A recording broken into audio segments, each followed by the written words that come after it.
salaamaaleykum dalee nag jàmm ci Xarala Academy mbokk yi seen Xarala Academy dañuy topp suñu formation HTML CSS en wolof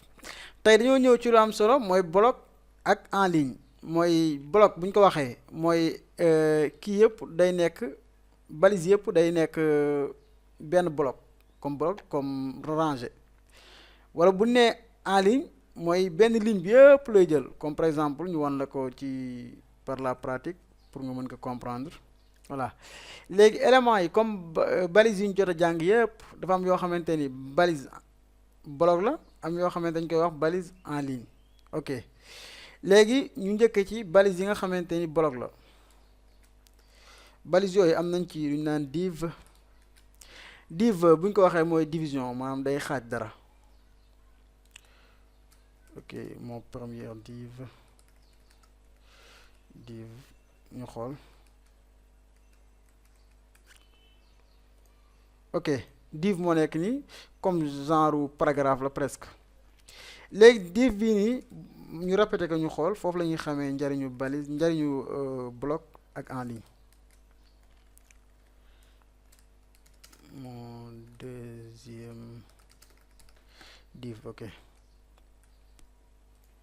gis nga lii boo xoolee liñ def lépp day wàcc ligne par ligne ñu def beneen kii ñu xoolaat H2 ñu def benn H2 xool mon première H2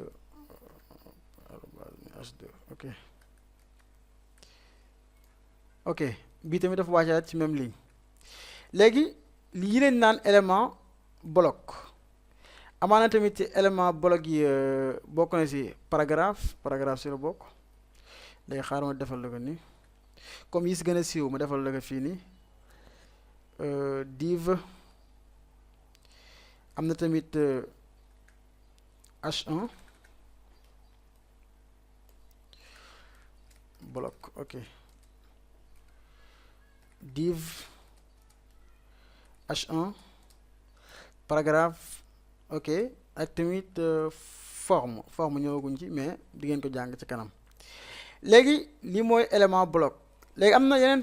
élément yu ñu wax mooy en ligne mooy ci ligne bi rek lay jël yooyu bokk na ci balise span am na tamit balise image ak tamit balise A mooy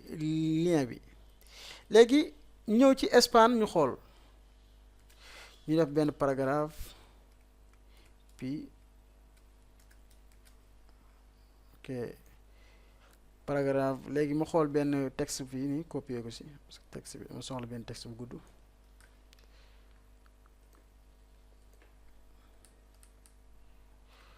ñu xool fii ok gis nga léegi lii mooy texte bi léegi dama leen bëgg wan ñu xool span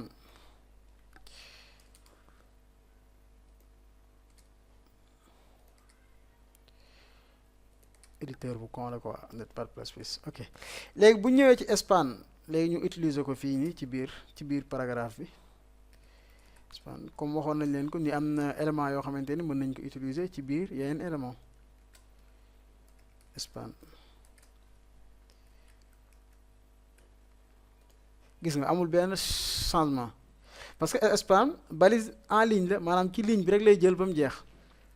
lii boo ko utiliser woon 1000 fois du den ci biir ligne bi rek lay des léegi bu nekkoon nag essayé woon naa utiliser beneen balise boo xamante ni comme par exemple beneen H1 wala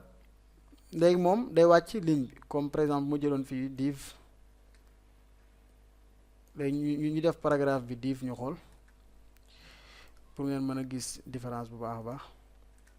div léegi ci biir div bi léegi ñu def fii benn paragraphe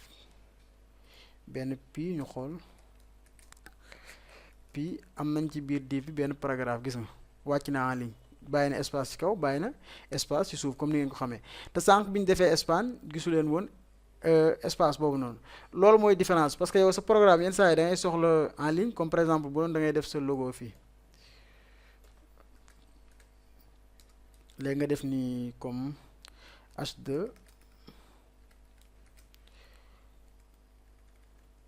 nga def comme logo.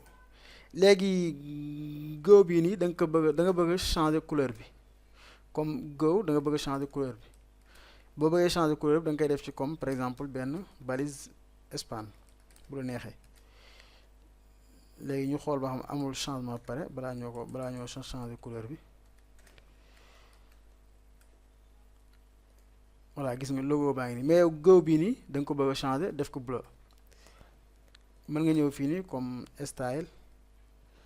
jarul ngeen si kii te balise bi dinañ ko utiliser waat après color red. voilà léegi damaa jël balise style def couleur ak rouge. léegi ñu xool ba xam gis nga changé naa logo bi mais bu doon da nga ko def ak paragraphe ci suuf lay jëm logo bi suuf kii bi lay nekk ci suuf H1 bi. moo tax bloc ak en ligne am solo mu nekk ay balises yoo xamante ni war ngeen si tàggatu bu baax daal koy jéem a utiliser seen bopp xool lan ngeen ci mën a def ba beneen yoon ci yeneen tutoriel merci.